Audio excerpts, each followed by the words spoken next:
હાલ જે સરપંચ છે અગરસંગભાઈ ટપુભાઈ વાળા, જે ચુડા તાલુકા ભારતીય જનતા પાર્ટીના પ્રમુખ છે અને ગામમાં સરપંચ છે, એ છે એમનો પરિવાર છે.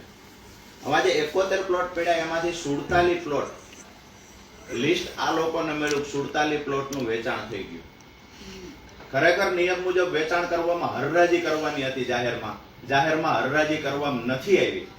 આ ગામ લોકો એના સાક્ષી છે અને ગામ લોકો આજે ફરિયાદ કરવા આવ્યા છે કે ઓફિસમાં બેસી 4 દિવાલની વચ્ચે તલાટી સાથે મળી સરપંચ અને ભારતીય જનતા પાર્ટીના તાલુકા પ્રમુખે ભેગા મળી અને 47 પ્લોટનો સોદો એના પરિવાર માટે કરી નાખ્યો, જે ભાજપ સાથે જોડાયેલા હતા.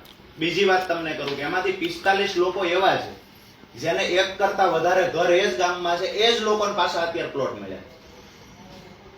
આ ભાઈ વાળા છે, આ સરપંચ જે છે એ વાળાભાઈ છે, એના આખા પરિવારને આમાં 1 2 3 4 5 6 7 8 9 10 11 12 13 14 પ્લોટ એના પરિવારને મળ્યા, જેનો પેઢી આંબો ગામના લોકો અહીંયા લઈને આવ્યા.